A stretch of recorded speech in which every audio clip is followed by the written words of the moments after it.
ਉਪਰਾ ਘਰ ਕਹਾਣੀ ਗੁਰਦਿਆਲ ਸਿੰਘ ਜਿਹੜਾ ਤੀ ਪੁੱਤ ਜਵਾਨ ਜਹਾਨ ਖਾਣੋਂ ਪਹਿਨੋਂ ਬੰਜਾ ਜਾਏ ਉਹਦੀ ਸੁਤਾ ਮਗਰੇ ਪਈ ਰਹਿੰਦੀ ਏ ਬਹੂ ਰਾਣੀਏ। ਬੋਬੀ ਨੰਤੀ ਨੇ ਖਚਰੀ ਅੱਖ ਨਾਲ ਸਵਿਤਰੀ ਵੱਲ ਤੱਕਿਆ ਤੇ ਆਪਣੀ ਕਤ ਕਲਾ ਦਾ ਅਸਰ ਹੁੰਦਾ ਵੇਖ ਕੇ ਉਹਦੀਆਂ ਵਰਾਛਾਂ ਦੀਆਂ ਬਰੀਕ ਚੁਰੜੀਆਂ ਕੰਬਣ ਲੱਗ ਪਈਆਂ। ਨਾਲੇ ਬੱਚੇ ਜਿਹੜੇ ਤੀ ਪੁੱਤ ਦੀ ਸੁਤਾ ਜਿਉਂਦੇ ਜੀ ਸਭ ਕੁਛ ਹੁੰਦਿਆਂ ਸੁੰਦਿਆਂ ਖਾਣ ਪਹਿਨੋਂ ਤੜਫਦੀ ਰਹੀ। ਉਹਨੇ ਤਾਂ ਭਟਕਣਾ ਹੀ ਹੋਇਆ। ਬੋਬੀ ਨੇ ਵਲੇਵੇਂ ਢੰਗ ਨਾਲ ਗੱਲ ਸ਼ੁਰੂ ਕੀਤੀ। ਭਾਂਤ ਭਾਂਤ ਦੇ ਲੋਕ ਦੁਨੀਆ 'ਚ ਪਏ ਐ ਬੀਬਾ। ਕਈ ਤਾਂ ਬਾਲ ਬੱਚੇ ਨੂੰ ਖਵਾ ਪਿਆ ਕੇ ਖੁਸ਼ ਹੁੰਦੇ ਐ, ਕਈ ਚੰਦਰੇ ਖਾਂਦਿਆਂ ਦੇ ਮੂੰਹੋਂ ਬੁਰਕੀਆਂ ਖੁੰਨਦੇ ਐ। ਪਰ ਮੈਂ ਕਹਿਨੀ ਐ ਜਿਹੜੇ ਔਂਤਰੇ ਆਪਦੀ ਅਣਸ ਨੂੰ ਖਾਣ ਹੰਡਾਉਣ ਨਹੀਂ ਦਿੰਦੇ ਉਹ ਦਿਨ ਰਾਤ ਤੰਦ ਕਾਹਦੀ ਖਾਤਰ ਪਿੱਟਦੇ ਫਿਰਦੇ ਐ। ਜੇ ਆਪਦਾ ਢਿੱਡੀ ਬੰਦੇ ਨੇ ਭਰ ਕੇ ਸੌਣੇ ਤਾਂ ਬੰਦਿਆਂ ਤੇ ਕੁੱਤਿਆਂ ਬਿੱਲਿਆਂ 'ਚ ਕੀ ਫਰਕ ਹੋਇਆ। ਸੁੱਖ ਨਾਲ ਤਿੰਨ ਨੂਨ ਹੈਨ ਕਦੇ ਉਹ ਇੱਕ ਨਹੀਂ ਆਖੀ ਮੈਂ ਬੱਚਾ ਵਰਜਾਂ ਵੀ ਕਿਉਂ। ਅੱਜ ਵੀ ਉਹਨਾਂ ਦਾ ਕੱਲ ਨੂੰ ਵੀ ਉਹਨਾਂ ਦਾ ਚਾਹੇ ਖਾਣ ਚਾਹੇ ਲੁਟਾਉਣ। ਆਪਾਂ ਤਾਂ ਦੋ ਮੰਨੀਆਂ ਖਾਣੀਆਂ ਜਿੰਨਾ ਚਿਰ ਦੇਣਗੇ ਦੇਣ ਨਹੀਂ ਗੁਰਦੁਆਰੇ ਜਾ ਬੈਠੂਨ। ਮੈਂ ਤਾਂ ਕਹਿਨੀ ਐ ਬੱਚਾ ਬਈ ਜਿਹੜੇ ਚੰਦਰੇ ਮਾਪੇ ਸਹੁਰੇ ਧੀਆਂ ਪੁੱਤਾਂ ਤੋਂ ਲੱਕੋ ਰੱਖਦੇ ਐ ਅਗਲੀ ਦਰਗਾਹ ਉਹਨਾਂ ਨੂੰ ਮੈਲੇ ਦੀਆਂ ਰੋੜੀਆਂ ਚੁੱਕ ਖਾਣੀਆਂ ਪੈਣ। ਹੇ ਰਾਮ ਆਵਦਿਆਂ ਨਾਲ ਵੀ ਦਰੇਤ ਦੁਨੀਆ ਦਾ ਹਾਲ ਕੀ ਹੋਊ। ਅੱਛਾ ਜੋ ਉਹਨੂੰ ਭਾਵੇ। ਦੋਵੇਂ ਹੱਥ ਜੋੜ ਕੇ ਨੰਤੀ ਬੋਬੀ ਨੇ ਮੱਥੇ ਨੂੰ ਲਾਏ ਤੇ ਇੱਕ ਲੰਮਾ ਹਉਕਾ ਭਰ ਕੇ ਉੱਠ ਖੜੋਤੀ। ਸਵਿਤਰੀ ਨੂੰ ਕੋਈ ਪਤਾ ਨਹੀਂ ਸੀ ਕਿ ਬੋਬੀ ਨੇ ਖਚਰੀ ਅੱਖ ਨਾਲ ਇਸ ਵਾਰ ਹੋਰ ਆਪਣੀ ਕਤ ਕਲਾ ਦਾ ਅਸਰ ਉਹਦੇ ਮੂੰਹੋਂ ਪੜ ਲਿਆ ਸੀ ਤੇ ਪਹਿਲਾਂ ਵਰਗੀ ਗੁੱਝੀ ਮੁਸਕਰਾਹਟ ਨਾਲ ਉਹਦੀਆਂ ਡੂੰਘੀਆਂ ਚੁਰੜੀਆਂ ਕੰਬ ਰਹੀਆਂ ਸਨ। ਬੋਬੀ ਬੈਠ ਕੁਛ ਚਿਰ ਤਾਂ ਰੋਟੀ ਖਾ ਕੇ ਜਾਈ ਬਸ। ਜਿਉਂਦੀ ਰਹੇ ਤੇਰੇ ਵੀਰ ਜਿਉਣ ਮਾਪਿਆਂ ਵੰਨਿਓ ਠੰਡੀ ਵਾ ਆਵੇ। ਤੇਰਾ ਹੀ ਖਾਈਦੇ ਬੱਚਾ ਜਾਨੀ ਇਹ ਨਿਆਣੀਆਂ ਔਖੀਆਂ ਹੁੰਦੀਆਂ ਹੋਣਗੀਆਂ। ਨਿਆਣੇ ਸਾਰਾ ਦਿਨ ਵਿਚਾਰੀਆਂ ਨੂੰ ਸਾਹ ਕਿਹੜਾ ਲੈਣ ਦਿੰਦੇ ਐ। ਜਾ ਕੇ ਖੇਡ ਲਾਉਂ ਤਾਂ ਰੋਟੀ ਟੁੱਕ ਦਾ ਕੰਮ ਨਿਬੇੜਨਗੀਆਂ ਤੇ ਨਾਲੇ ਮੈਂ ਆਹਰ ਲੱਗੀ ਰਹਿਣੀ ਐ। ਵੇਲਾ ਬੰਦਾ ਤਾਂ ਈ ਕੋੜ੍ਹੀ ਹੋ ਜਾਂਦੈ ਤੇ ਚੜੇ ਸਾਹ ਉਂਝ ਹੀ ਬੋਲਦੀ ਨੰਤੀ ਚਲੀ ਗਈ। ਸਵਿਤਰੀ ਉਹਦੀ ਕਾਲੀ ਲਾਉਣ ਵਾਲੀ ਖੱਟੇ ਰੰਗ ਦੀ ਕਗਰੀ ਵੱਲ ਤੇ ਉਹਦੀ ਖੁੱਸੀ ਪੁਰਾਣੀ ਚੁੰਨੀ ਵੱਲ ਵਿੰਹਦੀ ਰਹੀ। ਸਵਿਤਰੀ ਨੂੰ ਬੋਬੀ ਸੱਚੀ ਦੇਵਤਾ ਰੂਪ ਲੱਗਦੀ ਸੀ। ਜਿਵੇਂ ਲੋਕ ਬੋਬੀ ਦੀ ਨਿੰਦਿਆ ਕਰਦੇ ਸਨ ਉਹਨੂੰ ਫਫਾ ਕੁੱਟਣੀ ਕੱਲ ਮੂੰਹੀ ਤੇ ਕੱਲ ਜੋਗਣ ਆਖਦੇ ਸਨ ਅਜਿਹੀ ਕੋਈ ਗੱਲ ਉਸਨੂੰ ਨਹੀਂ ਸੀ ਲੱਗਦੀ। ਅੱਜ ਕੱਲ ਕਿਹੜੀ ਸੱਸ ਆਪਣੀਆਂ ਨੂੰਹਾਂ ਦਾ ਇੰਜ ਖਿਆਲ ਰੱਖਦੀ ਸੀ। ਸਵਿਤਰੀ ਦੀ ਆਪਣੀ ਵੀ ਤਾਂ ਸੱਸ ਸੀ ਨਾ। ਤੁਰਦੇ ਨੈਣ ਪਰਾਣੀ ਉਹ ਕਦੇ ਮੰਜਿਓਂ ਪੈਰ ਨਹੀਂ ਸੀ ਲਾ ਹੁੰਦੀ। ਸਾਰਾ ਦਿਨ ਬੈਠੀ ਬਿਠਾਈ ਹੁਕਮ ਚਲਾਉਂਦੀ ਰਹਿੰਦੀ। ਉਹ ਇੰਜ ਹੁਕਮ ਦਿੰਦੀ ਜਿਵੇਂ ਸਵਿਤਰੀ ਇਸ ਘਰ ਦੀ ਨੂੰ ਨਹੀਂ ਗੋਲੀ ਹੋਵੇ। ਸਭ ਕੁਝ ਹੁੰਦਿਆਂ ਸੁੰਦਿਆਂ ਉਹਨੇ ਕਿੰਨੀ ਵੇਰੀ ਸਵਿਤਰੀ ਤੋਂ ਚੱਕੀ ਉੱਤੇ ਪਸੇਰੀ ਪਿਹਾਇਆ ਸੀ। ਸਾਰਾ ਦਿਨ ਉਹਨੂੰ ਘਰ ਦੀ ਚੱਕ ਧਰ ਵਿੱਚ ਇੰਜ ਲਾਈ ਰੱਖਦੀ ਕਿ ਸਵਿਤਰੀ ਨੂੰ ਬਿੰਦ ਪਿੱਠ ਸਿੱਧੀ ਕਰਨ ਦੀ ਵਿਹਲ ਨਹੀਂ ਸੀ ਮਿਲਦੀ। ਪਹਿਲੇ ਪਹਿਰ ਉਹ ਉੱਠ ਕੇ ਸਭ ਤੋਂ ਮਗਰੋਂ ਸੌਂਦੀ ਪਰ ਕੰਮ ਅਜੇ ਵੀ ਨਹੀਂ ਸੀ ਮੁੱਕਦਾ। ਜੇ ਕਿਤੇ ਬਿੰਦ ਝੱਟ ਉਹ ਪੀੜੀ ਡਾਹ ਕੇ ਬਹਿ ਜਾਂਦੀ ਤਾਂ ਉਹਦੀ ਸੱਸ ਰਾਣੀ ਵਿੰਗੇ ਟੇਢੇ ਢੰਗ ਨਾਲ ਕੁਝ ਕਹੇ ਕੁਹਾ ਕੇ ਕਿਸੇ ਨਾ ਕਿਸੇ ਕੰਮ ਲਾ ਦਿੰਦੀ। ਘਰਾਂ ਦੇ ਕੰਮ ਕਦੇ ਮੁੱਕਦੇ ਐ। ਟੀਵੀ ਦੇ ਐਨੇ ਕੰਮ ਐ ਜਿੰਨੇ ਉਹਦੇ ਸਿਰ ਦੇ ਵਾਲ ਇੱਕ ਕਰਕੇ ਚੁਗਣ ਲੱਗੇ ਤਾਂ ਵੀ ਮੁੱਕਦੇ ਹੀ ਮੁੱਕਣਗੇ ਨਾ। ਜਦੋਂ ਦੀ ਸਵਿਤਰੀ ਇਸ ਘਰ ਆਈ ਸੀ ਉਹਨੇ ਕਦੇ ਚੰਗੀ ਤਰ੍ਹਾਂ ਨਹਾ ਕੇ ਨਹੀਂ ਸੀ ਵੇਖਿਆ। ਆਪਣੀਆਂ ਤਿੱਖੇ ਕੋਇਆਨ ਵਾਲੀਆਂ ਨੀਲੀਆਂ ਅੱਖਾਂ ਵਿੱਚ ਸੁਰਮਾ ਪਾ ਕੇ ਨਹੀਂ ਸੀ ਵੇਖਿਆ।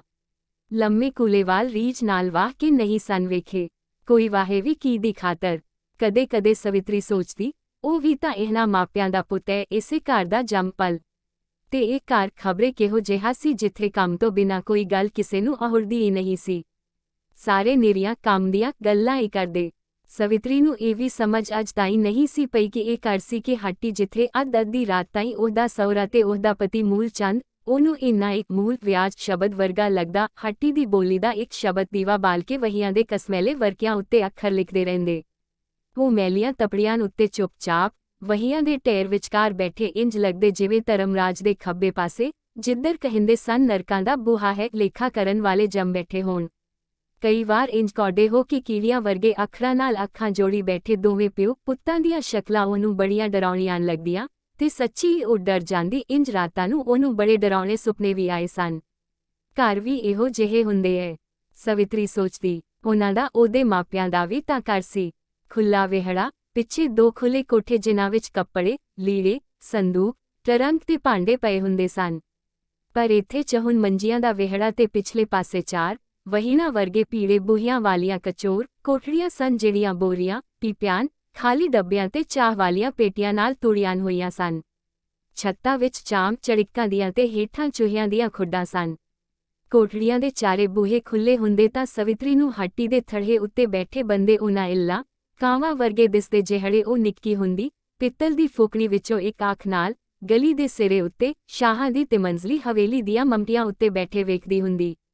ਵਿਹੜੇ ਦੇ ਦੂਜੇ ਪਾਸੇ ਇਹਨਾਂ ਹੀ ਕੋਠੜੀਆਂ ਵਰਗੀ ਇੱਕ ਚਹੁੰਕੂ ਮੰਜਿਆਂ ਦੀ ਦਰਵਾਜ਼ੜੀ ਸੀ ਡਿਓਡੀ, ਜਿਹਦਾ ਇੱਕ ਬੂਹਾ ਗਲੀ ਉੱਤੇ ਖੁੱਲਦਾ ਸੀ ਤੇ ਦੂਜਾ ਵਿਹੜੇ ਦੀ ਖੱਬੀ ਕੰਧ ਨਾਲ।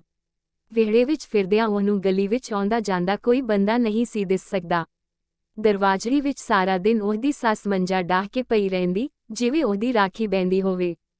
ਜਦੋਂ ਕਿਤੇ ਦੂਜੇ ਪਾਸੇ ਦੀਆਂ ਕਚੋਰ ਕੋਠੜੀਆਂ ਦੇ ਬੂਹੇ ਬੰਦ ਹੁੰਦੇ ਤਾਂ ਇਹ ਹਨੇਰਾ ਭੀੜਾ ਵਿਹੜਾ ਉਹਨੂੰ ਸੱਚੀ ਇੱਕ ਜੇਲ੍ਹ ਵਰਗਾ ਲੱਗਦਾ। ਕਦੇ-ਕਦੇ ਉਹ ਡਰ ਕੇ ਕੋਠੇ ਉੱਤੇ ਇਹਨਾਂ ਹੀ ਕੋਠੜੀਆਂ ਵਰਗੇ ਕੱਚੇ ਪੀੜੇ ਚੁਬਾਰੇ ਵਿੱਚ ਜਾ ਵੜਦੀ। ਇਸ ਚੁਬਾਰੇ ਵਿੱਚੋਂ ਸਾਹਮਣੇ ਘਰ ਦੀਆਂ ਛੱਤਾਂ ਤੇ ਉੱਚੀਆਂ ਹਵੇਲੀਆਂ ਦਿਸ ਪੈਂਦੀਆਂ। ਇੱਕ ਸਾਹਮਣੇ ਚੁਬਾਰੇ ਦੀ ਖਿੜਕੀ ਵਿੱਚ ਕਿਤਾਬ ਪੜ੍ਹੀ ਜਾਂਦਾ ਉਹ ਮੁੰਡਾ ਪਤਾ ਨਹੀਂ ਜਦੋਂ ਉਹ ਉੱਤੇ ਚੜ੍ਹਦੀ ਸੀ ਉਦੋਂ ਜਾਂ ਹਰ ਵੇਲੇ ਹੀ ਕਿਤਾਬ ਉਹਦੇ ਹੱਥ ਵਿੱਚ ਹੁੰਦੀ, ਪਰ ਝਾਕਦਾ ਉਹ ਇੱਧਰ ਰਹਿੰਦਾ, ਕੁਝ ਚਿਰ ਉਹਦੇ ਵੱਲ ਝਾਕਦੀ ਰਹਿੰਦੀ। ਅੱਗੋਂ ਉਹ ਕਿਤਾਬ ਨੂੰ ਉਂਝ ਪੁੱਠੀ ਸਿੱਧੀ ਕਰੀ ਜਾਂਦਾ, ਪੱਤਰੇ ਪੁੱਠੇ ਸਿੱਧੇ ਹੀ ਉਲੱਦੀ ਜਾਂਦਾ। ਇੰਜ ਕਰਦਾ ਉਹ ਉਹਨੂੰ ਚੰਗਾ ਲੱਗਦਾ, ਪਰ ਬਿੰਦ ਕੁ ਮਗਰੋਂ ਜਾਪਦਾ ਉਹ ਜਿਵੇਂ ਫੇਰ ਫੋਕਣੀ ਵਿੱਚੋਂ ਇਲਕਾਂ ਵੇਖਣ ਲੱਗ ਪਈ ਹੋਵੇ। ਉਹਨੂੰ ਆਪਣੀਆਂ ਅੱਖਾਂ ਥੱਕੀਆਂ ਜਾਪਦੀਆਂ ਤੇ ਕਾਹਲੀ ਦੂਰ ਤੱਕ ਖਿੱਲਰੇ ਢੱਠੇ ਪੁਰਾਣੇ ਖੋਲਿਆਂ ਤੇ ਚੁਬਾਰਿਆਂ ਵੱਲ ਇੰਜ ਨਿਗਾਹ ਮਾਰਨ ਲੱਗ ਪੈਂਦੀ ਜਿਵੇਂ ਉਹ ਨਵੀਂ ਪਿੰਜਰੇ ਪਾਈ ਘੁੱਗੀ ਹੋਵੇ ਤੇ ਮਾਲਕ ਨੇ ਲੱਤ ਨੂੰ ਡੋਰ ਬੰਨ੍ਹ ਛੱਡੀ ਹੋਵੇ। ਇਹ ਡੋਰ ਪਤਾ ਨਹੀਂ ਉਹ ਕਦੋਂ ਖਿੱਚ ਲਏ। ਕੁੜੇ ਬਹੂ ਕੀ ਕਰਦੀ ਐ ਪਾਈ? ਸਵਿਤਰੀ ਦਾ ਡਰ ਉਹਦੇ ਅੱਗੇ ਆ ਜਾਂਦਾ, ਡੋਰ ਖਿੱਚੀ ਜਾਂਦੀ। ਉਸ ਸੱਸ ਨੂੰ ਬਿਨਾਂ ਪਤਾ ਲੱਗਣ ਦਿੱਤਿਆਂ ਤੀਜੀ ਆਵਾਜ਼ ਤੋਂ ਪਹਿਲਾਂ ਪੋਲੇ ਪੈਰੀ ਹੇਠ ਉਤਰ ਆਉਂਦੀ, ਪਰ ਵਿਹੜੇ ਵਿੱਚ ਆਉਣ ਤਾਈਂ ਉਹਦਾ ਸਾਹ ਚੜ੍ਹ ਜਾਂਦਾ, ਦਮ ਘੁੱਟਣ ਲੱਗ ਪੈਂਦਾ ਤੇ ਅੱਖਾਂ ਅੱਗੇ ਧੂੰਏਂ ਵਾਂਗ ਕੁਝ ਪਸਰ ਜਾਂਦਾ। ਇਹੋ ਜਿਹੇ ਘਰ ਵਿੱਚ ਕੋਈ ਕਦੋਂ ਤਾਈਂ ਰਹਿ ਸਕਦਾ ਹੈ? ਸਵਿਤਰੀ ਸੋਚਦੀ ਤੇ ਉਹਨੂੰ ਜਾਪਦਾ ਉਹ ਇਸ ਘਰ ਵਿੱਚ ਬਹੁਤਾ ਚਿਰ ਨਹੀਂ ਰਹਿ ਸਕੇਗੀ। ਪਰ ਅੱਜ ਦੀ ਗੱਲ ਹੋਰ ਸੀ। ਉਹਦੀ ਸੱਸ ਤੇ ਸਹੁਰਾ ਹਰਿਦੁਆਰ ਨਹਾਉਣ ਗਏ ਸਨ। ਉਹਤੋਂ ਤੇ ਉਹਦੇ ਪਤੀ ਤੋਂ ਬਿਨਾਂ ਤੀਜਾ ਹੋਰ ਕੋਈ ਘਰ ਨਹੀਂ ਸੀ। ਇਹੋ ਘਰ ਅੱਜ ਜਿਵੇਂ ਉਸਨੂੰ ਖੁੱਲ੍ਹਾ ਲੱਗਣ ਲੱਗ ਪਿਆ ਸੀ। ਬੋਬੀ ਨੰਤੀ ਵੀ ਅੱਜ ਉਸ ਕੋਲ ਆਪੇ ਆ ਗਈ ਸੀ। ਸਵਿਤਰੀ ਦੀ ਸੱਸ ਦੇ ਹੁੰਦਿਆਂ ਉਹਦੇ ਖਰਵੇ ਬੋਲ ਤੇ ਖਰਵੇ ਸੁਭਾਅ ਕਰਕੇ ਕੋਈ ਤੀਵੀਂ ਘੱਟ ਵੱਧ ਹੀ ਉਹਨਾਨ ਦੇ ਘਰ ਆਉਂਦੀ ਸੀ ਤੇ ਜੇ ਆਉਂਦੀ ਵੀ ਤਾਂ ਉਹਦੀ ਸੱਸ ਨਾਲ ਹੀ ਗੱਲਾਂ ਕਰਕੇ ਮੁੜ ਜਾਂਦੀ। ਤੇ ਅੱਜ ਤਾਂ ਸਵਿਤਰੀ ਜਿਵੇਂ ਘਰ ਬਾਰ ਸੀ। ਕੁਝ ਤਸੱਲੀ ਨਾਲ ਉਹਨੇ ਸਿਰ ਉੱਤੇ ਚੁੰਨੀ ਸੂਤ ਕੀਤੀ ਤੇ ਡਿਓਡੀ ਦਾ ਬੂਹਾ ਪੀੜ ਕੇ ਵਿਹੜੇ ਵਿੱਚ ਆ ਗਈ। ਉਹਨੂੰ ਆਪਣੀ ਤੋਰ ਵੀ ਕੁਝ ਓਪਰੀ ਪਰ ਚੰਗੀ ਲੱਗਦੀ ਸੀ। ਵਿਹੜੇ ਵਿੱਚ ਆ ਕੇ ਉਹ ਮੂਹਰੇ ਤੇ ਬਹਿ ਗਈ। ਕਚੋਰ ਕੋਠੜੀਆਂ ਦੇ ਸਾਰੇ ਬੂਹੇ ਖੁੱਲੇ ਸਨ। ਉਹਦਾ ਮੂਲ ਵਿਆਜ ਤੇ ਇਹ ਨਾ ਸੋਚ ਕੇ ਉਹਨੂੰ ਮੱਲੋ-ਮੱਲੀ ਹਾਸੀ ਆ ਗਈ। ਵਹੀਆਂ ਦੇ ਢੇਰ ਵਿੱਚ ਧਰਮਰਾਜ ਦੇ ਮੁਨਸ਼ੀ ਵਾਂਗ ਗੱਦੀ ਉੱਤੇ ਬੈਠਾ ਨਾਵੇਨ ਖਤਾਈ ਜਾਂਦਾ ਸੀ। ਉਹ ਕਦੇ ਸਿੱਧਾ ਹੋ ਜਾਂਦਾ, ਕਦੇ ਫੇਰ ਕੁੱਬ ਕੱਢ ਕੇ ਵਹੀ ਦੇ ਪੰਨੇ ਨਾਲ ਅੱਖਾਂ ਜੋੜ ਕੇ ਲਿਖਣ ਲੱਗ ਪੈਂਦਾ, ਇੰਜੀ ਜਿਵੇਂ ਸ਼ਾਹਾਂ ਦੀ ਹਵੇਲੀ ਦੀ ਮੰਮਟੀ ਉੱਤੇ ਬੈਠੀ ਇੱਲ ਆਪਣੇ ਪੌਂਚਿਆਂ ਵਿੱਚ ਫੜੀ ਰੋਟੀ ਨੂੰ ਤੋੜ ਖਾਂਦੀ ਹੋਵੇ।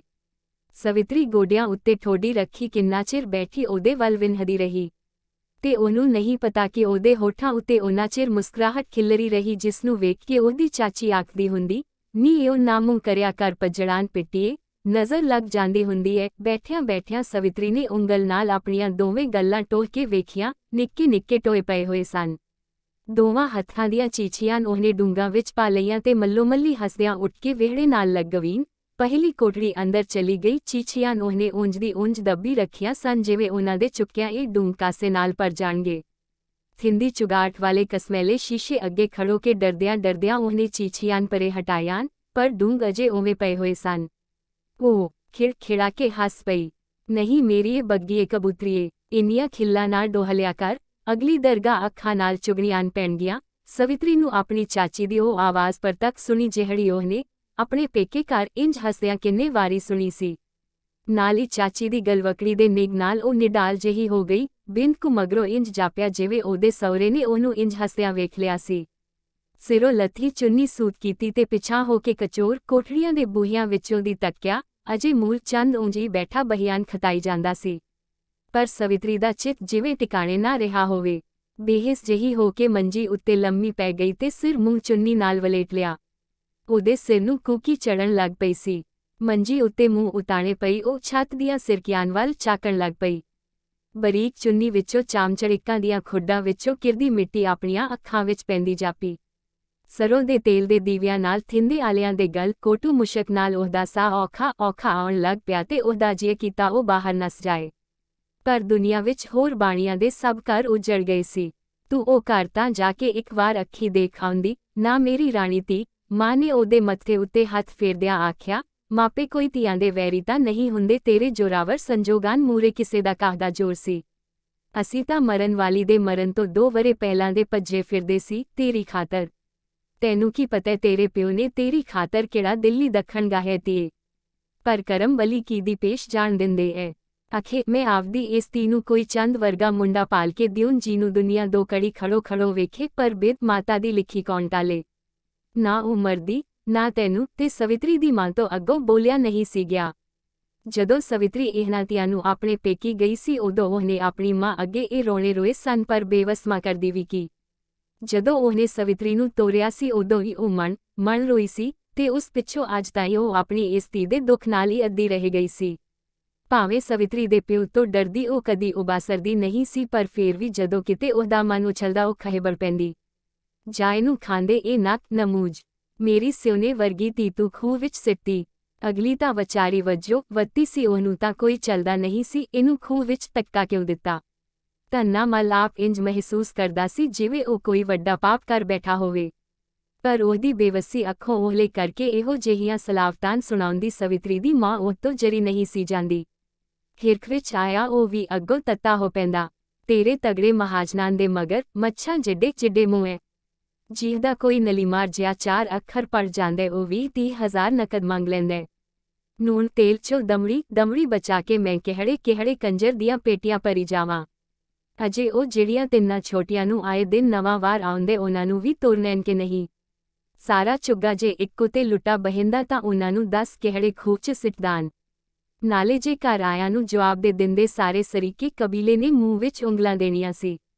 ਫੇਰ ਤੁਨਹੀਨ ਇਸੇ ਮੂੰਹ ਨਾਲ ਆਖਣਾ ਸੀ, ਮੈਥੋਂ ਨਹੀਂ ਨਮੋਸ਼ੀ ਚੱਲੀ ਜਾਂਦੀ। ਉਂਝ ਭਾਵੇਂ ਦੋਵੇਂ ਜਾਣਦੇ ਸਨ ਕਿ ਦੋਸ਼ ਕਿਸੇ ਦਾ ਨਹੀਂ ਸੀ। ਉਹਨਾਂ ਦੇ ਸ਼ਰੀਕੇ ਕਬੀਲੇ ਦੇ ਰਿਵਾਜਾਂ ਦੇ ਅਧੀਨ ਉਹ ਸਵਿਤਰੀ ਦਾ ਸਾਕ ਦੇ ਬੈਠੇ ਸਨ। ਉਹਨਾਂ ਦੀ ਵੱਡੀ ਧੀ ਕਲੂ ਜਿਹਦੀ ਨਿੱਕੀ ਜਿਹੀ ਉਮਰ ਵਿੱਚ ਮਾਤਾ ਦੇ ਨਾਲ ਇੱਕ ਆਖ ਜਾਂਦੀ ਰਹੀ 30 ਤੋਲੇ ਸਿਉਨਾ ਤੇ 4000 ਨਕਦ ਦੇਣਾ ਕਰਕੇ ਉਹਨਾਂ ਨੇ ਇਸੇ ਘਰ ਤੋਰੀ ਸੀ। ਪਰ ਅਜੇ 2 ਵਰੇ ਉਹਨੂੰ ਵਿਆਹੀ ਨੂੰ ਪੂਰੇ ਨਹੀਂ ਸਨ ਹੋਏ ਕਿਸੇ ਕਸਰ ਨਾਲ ਮਰ ਗਈ। ਉਹਦੇ ਸੱਥਰ ਉੱਤੇ ਸ਼ਰੀਕੇ ਦੇ ਸਾਰੇ ਸਿਆਣਿਆਂ ਨੇ ਆਖ ਵੇਖ ਕੇ ਤੰਨੇ ਨੂੰ ਸਵਿਤਰੀ ਦਾ ਸਾਕ ਕਰਨ ਲਈ ਮਨਾ ਲਿਆ। ਨਾਲੇ ਪਹਿਲੇ ਦਿਨੋਂ ਇਹ ਰੀਤ ਤੁਰੀ ਆਉਂਦੀ ਸੀ ਕੋਈ ਨਵੀਂ ਗੱਲ ਛੋੜਾ ਉਹ ਕਰਨ ਲੱਗੇ ਸਨ। ਜੇ ਉਹ ਨਾ ਕਰਦੇ ਤਾਂ ਸਾਰੇ ਅੰਗਾਂ ਸਾਕਾਂ ਵਿੱਚ ਚਰਚਾ ਹੋਣੀ ਸੀ ਤੇ ਜਿਹੜੀ ਤੋਏ ਆਸਿਆਨ ਪਾਸਿਆਂ ਵਾਲੇ ਕਰਦੇ ਉਹ ਵਾਦੇ ਦੀ। ਇਹੋ ਸਾਰਾ ਕੁਝ ਸੋਚ ਕੇ ਤੰਨੇ ਮਲ ਨੇ ਮੂਲ ਚੰਦ ਨੂੰ ਸ਼ਗਨ ਦਿੱਤਾ ਸੀ। ਖੂਹ ਵਿੱਚ ਡਿੱਗਦਾ ਤੁਹਾਡਾ ਸ਼ਰੀਕਾ ਕਬੀਲਾ ਪਰ ਮੈਂ ਤੁਹਾਡਾ ਕੀ ਵਿਗਾੜਿਆ ਸੀ। ਤੇ ਸਵਿਤਰੀ ਦੀ ਇਸ ਗੱਲ ਦਾ ਉਹਦੀ ਮਾਂ ਕੋਲ ਪਛਤਾਵੇ ਤੋਂ ਬਿਨਾਂ ਕੋਈ ਜਵਾਬ ਨਹੀਂ ਸੀ ਹੁੰਦਾ। ਪਛਤਾਵੇ ਦੇ ਹੰਝੂਆਂ ਤੋਂ ਵੱਧ ਬੇਅਰਥ ਸ਼ੈ ਸ਼ਾਇਦ ਦੁਨੀਆ ਵਿੱਚ ਹੋਰ ਕੋਈ ਨਹੀਂ।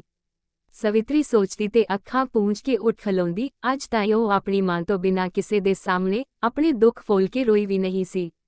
ਹੁਣ ਵੀ ਜਦੋਂ ਉਹਨੂੰ ਆਪਣੀਆਂ ਅੱਖਾਂ ਸਿੱਲੀਆਂ ਹੁੰਦੀਆਂ ਜਾਪੀਆਂ ਤਾਂ ਉਹ ਉੱਠ ਕੇ ਬਹਿ ਗਈ। ਬੈਠਿਆਂ ਉਹਨੇ ਜ਼ੋਰ ਲਾ ਕੇ ਮੁਸਕਰਾਉਣ ਦਾ ਯਤਨ ਕੀਤਾ ਤੇ ਪਹਿਲਾਂ ਵਾਂਗ ਦੋਏ ਚੀਚੀਆਂ ਦੋਹਾਂ ਗੱਲਾਂ ਦੇ ਵਿਚਕਾਰ ਖੋਬ ਲਈਆਂ। ਸਾਹਮਣੇ ਟੰਗੇ ਪੁਰਾਣੇ ਛੱਜ ਵੱਲ ਵਿਨਹਦਿਆਂ ਉਹਨੂੰ ਇੰਜ ਜਾਪਿਆ ਜਿਵੇਂ ਉਹ ਵੱਡੇ ਸਾਰੇ ਸ਼ੀਸ਼ੇ ਵਿੱਚ ਆਪਣਾ ਮੂੰਹ ਵੇਖ ਰਹੀ ਹੋਵੇ। ਤੇ ਆਪਣੀ ਮੁਸਕਰਾਹਟ ਉਹਨੂੰ ਏਡੀ ਓਪਰੀ ਲੱਗੀ ਕਿ ਉਹਨੂੰ ਸੱਚੀ ਹਾਸੀ ਆ ਗਈ। ਛੱਜ ਵੱਲ ਵਿਨਹਦਿਆਂ ਉਹ ਇੰਨੀ ਉੱਚੀ ਹੱਸੀ ਜਿੰਨੀ ਉੱਚੀ ਉਹ ਇਸ ਘਰ ਆ ਕੇ ਕਦੇ ਨਹੀਂ ਸੀ ਹੱਸੀ। ਮੈਂ ਆਖਿਆ ਕੀ ਹੋ ਗਿਆ। ਭੀੜੇ ਬੂਹੇ 'ਚੋਂ ਆਪਣੀ ਕਸੀ ਐਨਕ ਬੋਚਦਾ ਮੂਲ ਚੰਦ ਜਦੋਂ ਅਗਾਂਹ ਹੋਇਆ ਤਾਂ ਸਵਿਤਰੀ ਸਹਿਮ ਕੇ ਚੁੱਪ ਹੋ ਗਈ। ਦੂਜੇ ਪਲ ਸਵਿਤਰੀ ਨੂੰ ਮੂਲ ਚੰਦ ਇੰਜ ਲੱਗਾ ਜਿਵੇਂ ਉਹ ਉਹਦਾ ਪਤੀ ਨਹੀਂ ਕੁਝ ਹੋਰ ਹੋਵੇ। ਪਰ ਕੁਝ ਹੋਰ ਕੀ ਬਿੰਦ ਦਾ ਬਿੰਦ ਉਹਨੇ ਸੋਚਿਆ ਤੇ ਫਿਰ ਪਹਿਲਾਂ ਨਾਲੋਂ ਵੀ ਉੱਚੀ ਹੱਸਣ ਲੱਗ ਪਈ। ਮੂਲ ਚੰਦ ਉਸ ਮਿੱਟੀ ਦੇ ਬੁੱਢੇ ਬਾਵੇ ਵਰਗਾ ਲੱਗਿਆ ਸੀ ਜਿਹੜਾ ਉਸਨੇ ਇੱਕ ਵਾਰੀ ਕਿਸੇ ਵੱਡੇ ਸ਼ਹਿਰ ਵੱਡੀ ਸਾਰੀ ਸ਼ੀਸ਼ੇ ਦੀ ਅਲਮਾਰੀ ਵਿੱਚ ਪਿਆ ਵੇਖਿਆ ਸੀ। ਉਹਦੇ ਨਿੱਕੀ ਜਿਹੀ ਧੋਤੀ ਬੰਨੀ ਹੋਈ ਸੀ ਤੇ ਹੱਥ ਵਿੱਚ ਸੋਟੀ ਫੜੀ ਉਹ ਕੁੱਬਾ ਹੋਇਆ ਜਿਵੇਂ ਬੋੜੇ ਮੂੰਹ ਨਾਲ ਮੁਸਕਰਾ ਰਿਹਾ ਸੀ। ਆਪੇ ਹੀ ਕਿਵੇਂ ਹਿੱਲੀ ਜਾਂਦਾ ਸੀ ਇੱਕ ਬਿੰਦ ਵੀ ਨਹੀਂ ਸੀ ਟਿਕਦਾ। ਅੱਜ ਕਿਤੇ ਕਮਲੀ ਤਾਂ ਨਹੀਂ ਹੋਗੀ। ਮੂਲ ਚੰਦ ਨੇ ਆਪਣੇ ਅਗਲੇ ਵੇਲੇ ਦੰਦ ਕੱਢ ਕੇ ਓਪਰੀ ਹਾਸੀ ਹੱਸਦਿਆਂ ਆਖਿਆ। ਪਰ ਸਵਿਤਰੀ ਨੇ ਜਦੋਂ ਉਹਦੀਆਂ ਕੱਚੀਆਂ ਗੰਨੀਆਂ ਵਾਲੀਆਂ ਅੱਖਾਂ ਵੱਲ ਤੱਕਿਆ ਤਾਂ ਉਹਨੂੰ ਕਚਿਆਨ ਜਿਹੀ ਆਉਣ ਲੱਗ ਪਈ। ਪਰ ਸੱਚੀ ਅੱਜ ਉਹਨੂੰ ਕੁਝ ਹੋ ਜ਼ਰੂਰ ਗਿਆ ਸੀ। ਉਹ ਮੂਲ ਚੰਦ ਦੇ ਮੂੰਹ ਵੱਲ ਚਾਕ ਕੇ ਚੱਲਿਆਂ ਵਾਂਗ ਹੀ ਹੱਸੀ ਜਾਂਦੀ ਸੀ। ਸੱਚੀ ਅੱਜ ਤੈਨੂੰ ਕੀ ਹੋਈ ਜਾਂਦੈ। ਮੂਲ ਚੰਦ ਨੇ ਤੀਜੀ ਵਾਰ ਕੁਝ ਡਰੀ ਆਵਾਜ਼ ਵਿੱਚ ਪੁੱਛਿਆ। ਕੁਛ ਨਹੀਂ ਸਵਿਤਰੀ ਨੇ ਹਾਸੀ ਰੋਕ ਕੇ ਮੁਸਕਰਾਉਂਦਿਆਂ ਬੜੀ ਬੇਝਿਜਕ ਹੋ ਕੇ ਮੂਲ ਚੰਦ ਦੀ ਬਾਂਹ ਫੜ ਲਈ। ਤੂੰ ਮੇਰੇ ਕੋਲ ਬਹਿ ਜਾ। ਮੂਲ ਚੰਦ ਦੀਆਂ ਅੱਖਾਂ ਜਿਵੇਂ ਤਾੜੇ ਲੱਗ ਗਈਆਂ ਹੋਣ। ਉਹ ਸਵਿਤਰੀ ਦੇ ਮੂੰਹ ਵੱਲ, ਉਹਦੀਆਂ ਦੋਹਾਂ ਗੱਲਾਂ ਦੇ ਡੂੰਘਾਂ ਵੱਲ ਬਿੱਤਰ-ਬਿੱਤਰ ਝਾਕਦਾ ਹੌਲੀ ਦੇਣੇ ਮੰਜੇ ਦੀ ਬਾਹੀ ਉੱਤੇ ਬਹਿ ਗਿਆ। ਪਰ ਉਹਨੂੰ ਜਾਪਿਆ ਉਹਦੀਆਂ ਐਨਕਾਂ ਬੜੀਆਂ ਮੈਲੀਆਂ ਹੋ ਗਈਆਂ ਸਨ ਕਿ ਉਹਨੂੰ ਐਵੇਂ ਧੁੱਪ ਛਾਈ ਦਿਸਦੀ ਸੀ। ਵੇਖੀ ਮੇਰੀਆਂ ਗੱਲਾਂ ਵਿੱਚ ਟੋਏ ਪੈਂਦੇ ਏ। ਸਵਿਤਰੀ ਨੇ ਉਂਝ ਹੀ ਮੁਸਕਰਾਉਂਦਿਆਂ ਮੂਲ ਚੰਦ ਦੀਆਂ ਐਨਕਾਂ ਵਿੱਚੋਂ ਹੀ ਸਿੱਧਾ ਉਹਦੀਆਂ ਅੱਖਾਂ ਵਿੱਚ ਤੱਕਦਿਆਂ ਆਪਣੀ ਸੱਜੀ ਗੱਲ ਨੂੰ ਚੀਛੀ ਲਾ ਕੇ ਏਡੇ ਸਿੱਧੇ ਸ਼ਬਦਾਂ ਵਿੱਚ ਪੁੱਛਿਆ ਕਿ ਮੂਲ ਚੰਦ ਨੇ ਸੰਗ ਨਾਲ ਅੱਖਾਂ ਨੀਵੀਆਂ ਪਾ ਲਈਆਂ ਤੇ ਖਾਸਾ ਚਿਰ ਉਹ ਤੋਂ ਬੋਲਿਆ ਨਾ ਗਿਆ। ਦੱਸ ਵੀ ਤੂੰ ਤਾਂ ਕੁੜੀਆਂ ਆਂਗੂਨ ਸੰਗਦੈਨ। ਸਵਿਤਰੀ ਠਹਾਕਾ ਮਾਰ ਕੇ ਹੱਸ ਪਈ। ਪੈਂਦੇ ਏ ਹਿਨ। ਹਾਂ। ਮੂਲ ਚੰਦ ਨੇ ਉਵੇਂ ਅੱਖਾਂ ਨੀਵੀਆਂ ਪਾਈ ਆਖਿਆ। ਸੋਹਣੇ ਲੱਗਦੇ ਏ। ਮੂਲ ਚੰਦ ਦਾ ਦਿਲ ਬੜੀ ਕਾਹਲੀ ਧੜਕਣ ਲੱਗ ਪਿਆ ਸੀ। ਉਹਨੇ ਸਵਿਤਰੀ ਤੋਂ ਛੇਤੀ ਦੇਣੇ ਆਪਣੀ ਬਾਂਹ ਛੁਡਾ ਲਈ ਤੇ ਉੱਠ ਕੇ ਪਵੰਤਰੀਆਂ ਅੱਖਾਂ ਨਾਲ ਕਚੋਰ ਕੋਠੜੀਆਂ ਦੇ ਬੂਹਿਆਂ ਵਿੱਚੋਂ ਦੀ ਹੱਟੀ ਵੱਲ ਵੇਖਣ ਲੱਗ ਪਿਆ।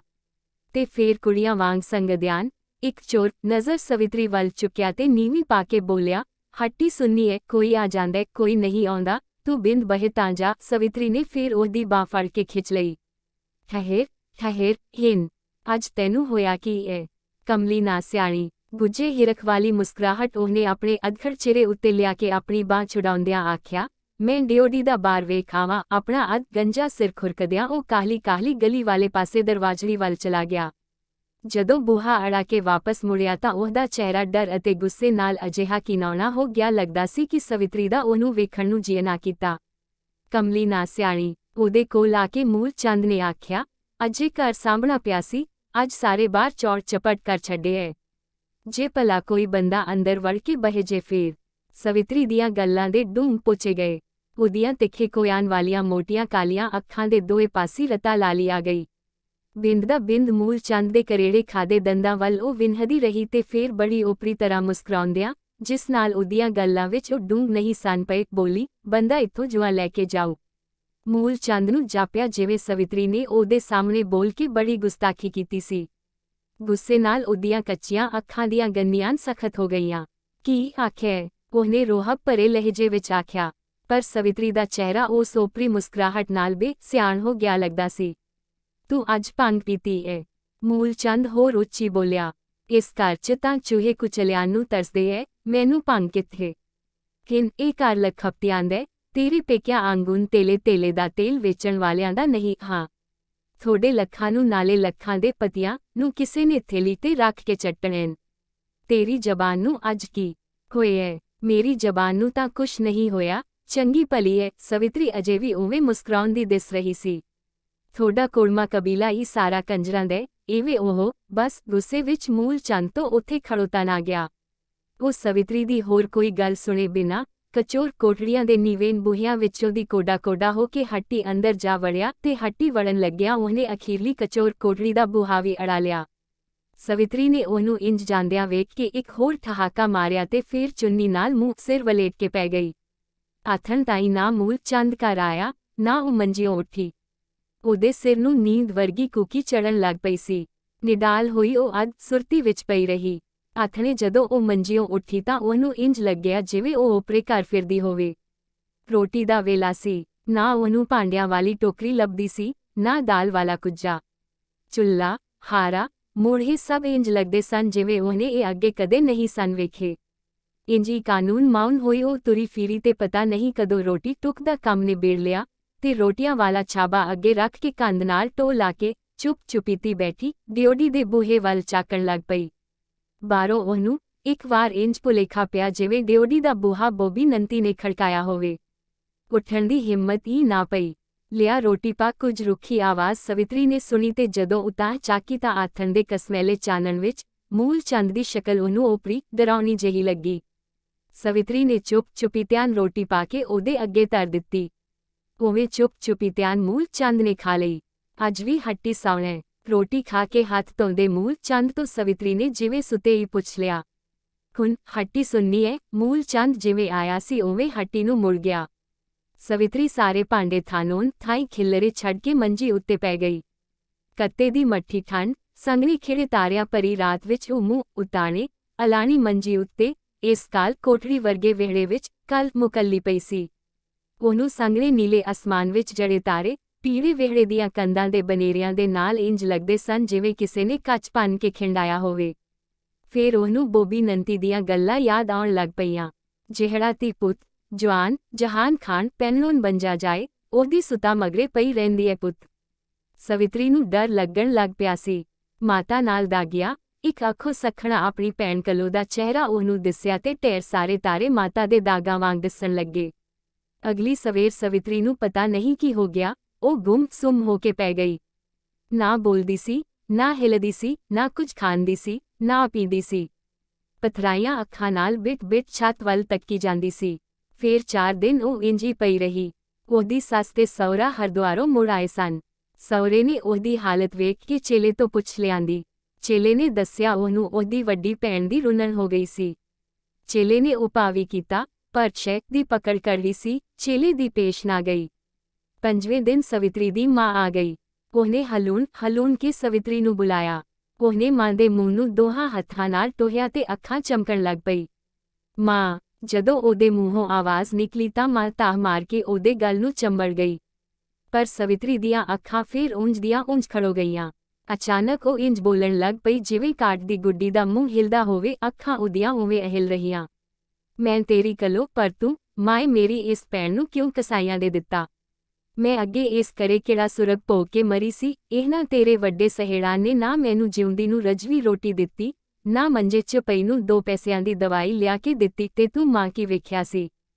ਅੱਗ ਲਾਉਣਾ ਕਿਸੇ ਨੇ ਇਹਨਾਂ ਦੇ ਲੱਖਾਂ ਨੂੰ ਹੈ, ਤੂੰ ਮੈਨੂੰ ਇਹ ਦੱਸ। ਇੱਕ ਬਿੰਦ ਹੋਰ ਤੇ ਸਵਿਤਰੀ ਦੀ ਜੀਭ ਫਿਰ ਠਾਕੀ ਗਈ। ਅੱਖਾਂ ਸੁੱਕੀਆਂ, ਉਂਝੀ ਪੱਥਰ ਦੇ ਵੱਟਿਆਂ ਵਾਂਗ ਟਿਕੀਆਂ ਛੱਤ ਵੱਲ ਵਿੰਨਦੀਆਂ ਰਹੀਆਂ। ਤੇ ਅਗਲੇ ਦਿਨ ਸਵਿਤਰੀ ਪੂਰੀ ਹੋ ਗਈ। ਜਦੋਂ ਨੁਹਾ ਧੋਆ ਕੇ ਰੇਸ਼ਮੀ ਸੂਟ ਪਵਾ ਕੇ ਉਹਨੂੰ ਸਿਰਹੀ ਉੱਤੇ ਪਾਇਆ ਤਾਂ ਉਸਦਾ ਸਹੁਰਾ ਅੰਦਰੋਂ ਹੱਥ ਵਿੱਚ ਕੌਲੀ ਫੜੀ ਵਿਹੜੇ ਵਿੱਚ ਆ ਕੇ ਉਹਦੀ ਸਿਰਹੀ ਕੋਲ ਖੜਾ ਹੋ ਗਿਆ। ਕੌਲੀ ਵਿੱਚ ਰਗੜੇ ਹੋਏ ਨੀਲੇ ਥੋਥੇ ਦੀਆਂ 2 ਚੁੰਡੀਆਂ ਭਰ ਕੇ ਉਹਨੇ ਸਵਿਤਰੀ ਦੀਆਂ ਤਿੱਖੀ ਕੋਇਆਨ ਵਾਲੀਆਂ ਰਤਾਂ ਕੋ ਖੁੱਲੀਆਂ ਰਹਿ ਗਈਆਂ ਅੱਖਾਂ ਵਿੱਚ ਪਾ ਦਿੱਤੀਆਂ। ਹੁਣ ਆਪਦੀ ਭੈਣ ਵਾਂਗੂ ਮਗਰ ਨਿਗਾਹ ਨਾ ਰੱਖੀ, ਸਾਡੀ ਜੜ ਵੀ ਲੱਗ ਲੈਣ ਦਿਓ, ਕਿਉਂ ਸਾਡੇ ਮਗਰ ਪਈਓਨ। ਤੇ ਉਸੇ ਵੇਲੇ ਸਵਿਤਰੀ ਦੀਆਂ 5 ਦਿਨਾਂ ਦੀਆਂ ਸੁੱਕੀਆਂ ਅੱਖਾਂ ਦੇ ਬਾਹਰਲੇ ਤਿੱਖੀ ਕੋਇਆਨ ਵਿੱਚੋਂ ਪਤਾ ਨਹੀਂ ਪਾਣੀ ਕਿਵੇਂ ਸਿੰਪਿਆ।